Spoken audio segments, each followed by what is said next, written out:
दोस्तों, आज हम बात करते हैं बुखार के बारे में। बुखार जिसको कि अंग्रेजी में पायरेक्सिया भी बोलते हैं, फीवर भी बोलते हैं, या इसको अकात्रा ज्वर भी बोलते हैं। एक बहुत ही कॉमन प्रॉब्लम है। ऑलमोस्ट हर इंसान कभी कभी लाइफ में इस समस्या से जूझता है, परेशान होता है और सफर करता है इसके अंदर। तो बुखार क्या होता है, किस कारण से आता है, कब आता है बुखार, और इसकी क्या मैकेनिज्म है, इसमें क्या क्या संभावित कारण हो सकते हैं, इसके अंदर क्या ट्रीटमेंट है, खाने पीने का क्या ध्यान रखना चाहिए इसके अंदर, और क्या क्या चीजें ध्यान रखें जिससे कि बुखार नहीं आए, इसके बारे में आज मैं चर्चा करना चाहता हूँ।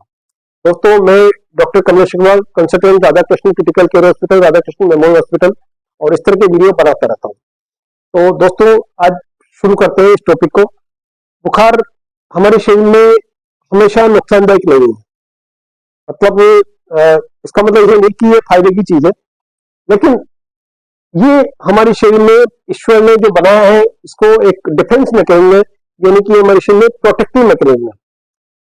इसके कारण जो कीटाणु रहते हैं, क्योंकि इन्फेक्शन ज्यादातर कीटाणु कारण होता है, और कीटाणु जो है ज्यादा टेम्परेचर को सहन नहीं कर पाता है, तो कीटाणु खत्म हो जाते हैं। तो बेसिकली ये डिफेंस में कीटाणु को खत्म करने के लिए जो हमारे शरीर में है। लेकिन डेफिनेटली यदि ज्यादा टेम्परेचर है तो हमारे शरीर में नुकसानदायक है। नॉर्मल टेम्परेचर आप सब लोग जानते होंगे कितना होता है, 98.6 डिग्री फ़ारेनहाइट या 37 डिग्री सेंटीग्रेड। यदि इससे ज्यादा रहता है तो इसको बुखार बोलते हैं। अब बात करते हैं कि ये क्या मैकेनिज्म होती है, किस तरह से ये काम करता है, इन्फेक्शन किस तरह से बुखार आता है, क्या मैकेनिज्म रहती है इसके बारे में। तो बुखार के लिए सबसे इंपॉर्टेंट चीज रहती है वो है हमारे शरीर के हाइपोथैलेमस।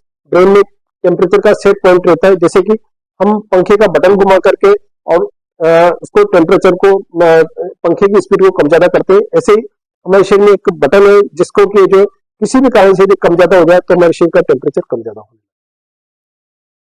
जैसे ही हमारे शरीर में कोई भी कीटाणु इन्फेक्शन पहुंचा, इन्फेक्शन पहुंचने के बाद में इम्यूनिटी सिस्टम जो है हमारे शरीर का वो एक्टिव हो जाता है, और कुछ ऐसे सब्सटेंस रिलीज होते हैं जिसमें कि प्रोस्टाग्लैंडिन सबसे महत्वपूर्ण है। प्रोस्टाग्लैंडिन हाइपोथैलेमस में यदि रिलीज होगा तो उसके कारण जो है टेम्परेचर का जो सेट पॉइंट है वो हायर लेवल पर सेट हो जाता है। जैसे कि सपोज बात करते हैं अपन, नॉर्मली 37 है तो 38, 39, 40 कुछ भी हो सकता है। तो जैसे ये सेट पॉइंट हाई लेवल पर सेट हुआ तो बॉडी जो है एनर्जी को प्रिजर्व करना शुरू कर देती है। वो जो अंदर शरीर में जो हीट प्रोड्यूस हो रही है उसको इस तरह से सेट कर देती है ताकि वो हीट अंदर के अंदर है, तो हमारे शरीर का टेम्परेचर बढ़ जाता है। टेम्परेचर जैसे बढ़ने लगेगा फिर अपन को जो बुखार आना शुरू हो जाएगा उसके अंदर। अब ये जो टेम्परेचर सेट हो गया, इसके बाद में हमारे शरीर के अंदर कुछ इस तरह के चेंजेज होते हैं। जैसे कि वो सपोज किसी कारण से यदि कीटाणु खत्म हो गया, कोई भी चीज है, तो उसके बाद में फिर पसीना आएगा, पसीने आने के साथ में बुखार उतर जाता है। ये नॉर्मल मैकेनिज्म है जिसके द्वारा कि बुखार हमारे शरीर में आता है और जाता है। अब बात करते हैं कि क्या क्या कारण हो सकते हैं जिसके कारण बुखार आता है। बुखार का, जैसा कि मैंने पहले बताया, बुखार सबसे इंपॉर्टेंट चीज जो है वो है इन्फेक्शन। इन्फेक्शन किसी भी तरह का हो सकता है।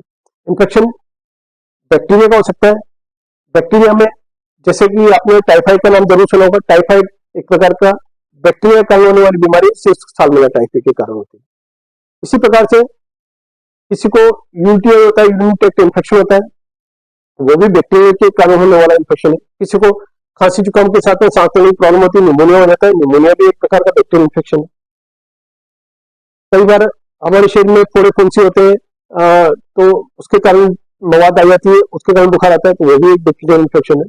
तो ये बैक्टीरियल इन्फेक्शन है। दूसरी बात करते हैं वायरल।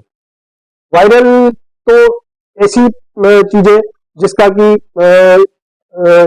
अभी अपन ने कुछ दिनों पहले सुना है कोरोना के बारे में, जिसने कि पूरा विश्व में तहलका मचा दिया था। ये भी एक प्रकार का वायरल डिजीज है। स्वाइन फ्लू एक प्रकार की वायरल डिजीज है। वायरल न्यूमोनिया भी होते हैं, तो वायरल भी बहुत कॉमन डिजीज है उसके अंदर। तो वायरल का भी हमको पता होना जरूरी है। इसके बाद बात करते हैं मलेरिया की। बात करते हैं, मलेरिया एक प्रकार का प्रोटोजोअल डिजीज है, मतलब एक प्रकार का प्रोटोजोआ जिसके कारण की मलेरिया होता है।